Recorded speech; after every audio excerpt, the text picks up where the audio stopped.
Olá, gente bonita, tudo bem? Eu sou Fabi Retameiro e este é o canal Contextos. Chega mais!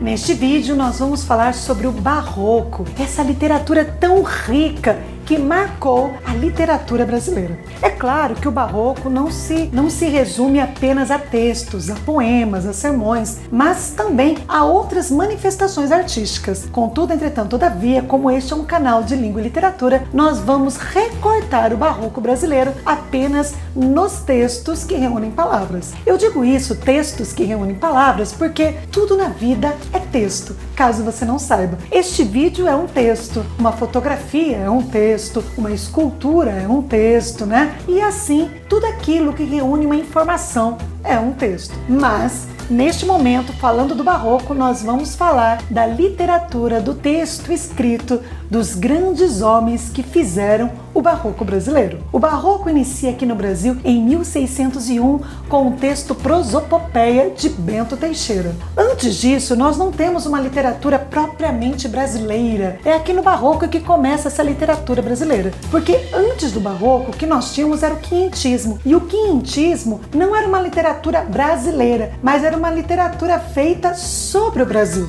Caso você não se lembre, o quinhentismo era dividido em literatura de informação e literatura de catequese, ou a literatura jesuítica. A literatura jesuítica, ou literatura de catequese, como o próprio nome mostra, tinha como intuito o evangelismo, conseguir novos conversos, novos cristãos nas terras recém-encontradas, né? Nas terras tomadas, melhor dizendo. E a literatura de informação era aquela que informava a coroa, informava Portugal, no caso do Brasil, aquilo que era encontrado, as riquezas, né, das pessoas, dos índios e propriamente da terra. Portanto, era uma literatura feita sobre o Brasil. No Barroco em diante, nós temos uma literatura de brasileiros, começando em 1601, como eu disse. O Barroco é a arte da contra-reforma. Para que eu possa entender melhor isso, é preciso voltar um pouquinho para relembrarmos o contexto histórico em que o Barroco acontece. Isso nos ajuda a entender as características próprias dessa escola literária. Lá em 1500, nós temos a figura de Martinho Lutero, o grande Martinho Lutero, que marcou a história ocidental, a história da religião. Martinho Lutero, ele caminha, imagine só aquele monge caminhando até a porta ali da Catedral de Wittenberg, e ali na porta da igreja ele fixa as 95 teses que alegavam a justificação pela fé.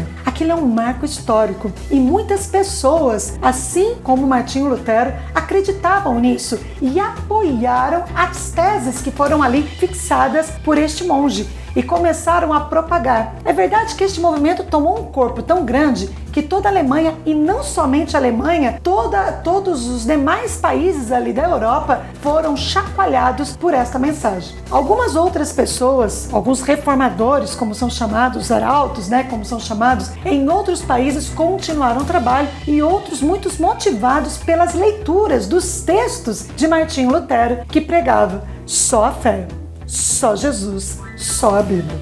Este movimento da reforma que abalou a Igreja Católica e inclusive modificou até a forma de fazer educação. A escola que nós conhecemos hoje, grandemente devemos a Martinho Lutero, ao movimento de reforma. Inclusive, embora não tenha nada a ver com o Barroco, é interessante dizer que o grande amigo dele, Melanchthon, foi a primeira pessoa a organizar um currículo escolar a fim de ajudar, dar velocidade para que as pessoas aprendessem a ler e, aprendendo a ler, pudessem por elas mesmas investigarem as escrituras, investigarem a Bíblia. E assim começou também um movimento de vários países, na Alemanha também, mas em outros países tantos, a Bíblia ser traduzida no idioma do país, no idioma da população, para que as pessoas pudessem comprar.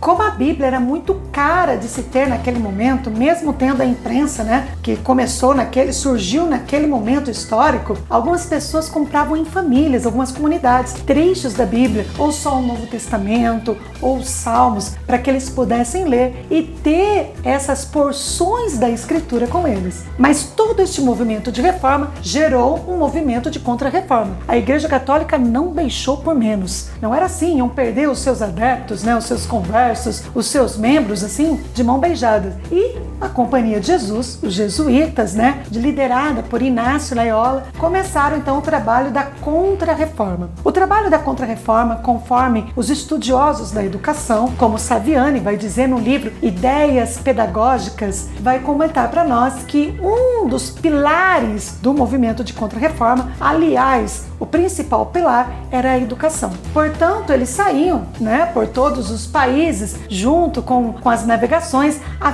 fim de ganhar conversos. Então, este é um contexto, é o contexto de luta para este homem que está ali exprimido entre o movimento de reforma e o movimento de contra-reforma. Embora o movimento de reforma e o movimento de contra-reforma, ambos os movimentos, né, aceitem a Deus, coloquem Deus no centro de tudo, ou seja, o teocentrismo, devemos lembrar que havia ainda a manifestação do antropocentrismo, ou seja, com o avanço das ciências, o homem estava ainda no meio de tudo isso. Deus no centro de tudo ou o homem no centro de tudo? Será que existe um céu para desejarmos e um inferno para evitarmos? Ou será que não? Que o que existe é o ser humano, que pode ser melhor conforme ele vai adquirindo conhecimento científico e pode melhorar a sociedade? Este homem, exprimido por todas essas coisas, é um homem angustiado, é um homem que vive a dúvida e, portanto, a literatura barroca exprime essa manifestação, essas características próprias do homem barroco.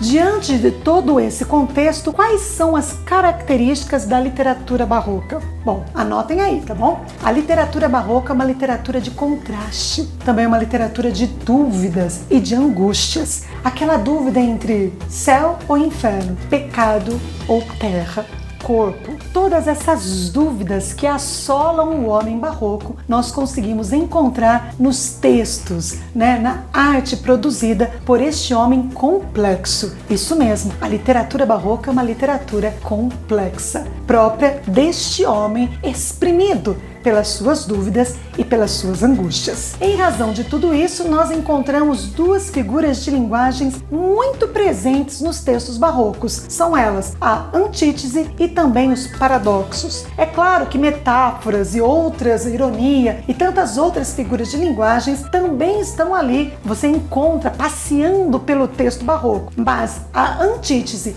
e o paradoxo são as figuras que saltam ao texto porque representam bem essa dualidade humana, essa dualidade na alma barroca. Outras características do texto barroco têm relação à forma, tá bom? Ou seja, o jeito que o texto é escrito. E essas duas características são o cultismo e o conceptismo. Marquem isso, porque se você estiver diante de uma questão de vestibular e ver ali cultismo e conceptismo, ainda que a palavra barroco não esteja estampada, se trata de uma questão sobre barroco. E o que é cada uma dessas coisas? O cultismo é o jogo de palavras e o conceptismo é o jogo de ideias presentes no texto. Os dois grandes escritores barrocos que enriquecem a literatura brasileira são Padre Antônio Vieira, com os seus sermões maravilhosos, com toda a riqueza de linguagens, com todas as figuras de linguagens próprias do barroco, estão ali. E o segundo grande nome é Gregório de Matos. Gregório de Matos também é conhecido como Boca do Inferno. E só por o nome Boca do Inferno, com esse apelidinho, você já pode imaginar a riqueza dos textos que ele nos presenteia. Por hoje é só, foi um breve resumo aí do que seria o barroco brasileiro. E se você chegou até este momento e ainda não curtiu este vídeo, dá um joinha aí pra gente, dá uma moral aí, ajuda o canal a crescer e já curte, compartilha e se não é inscrito, se inscreva no canal, porque toda semana nós temos vídeos e lives, coisas especiais acontecendo para o seu enriquecimento e também para o meu. E para fechar este vídeo, nós vamos finalizar com um pequeno trecho do nosso grande Gregório de Matos, um trecho de um poema dele. Acompanhe comigo na tela. O todo sem a parte não é todo. A parte sem o todo não é parte. Mas se a parte o faz todo sendo parte, não se diga que é parte sendo todo. Olha que genial Gregório de Matos! E olha as figuras de linguagem e essa dúvida, essa dualidade e essa angústia própria do homem barroco presente nesse pequeno trecho. Por hoje é só. Beijo no coração, gente bonita, e até a próxima. Fui!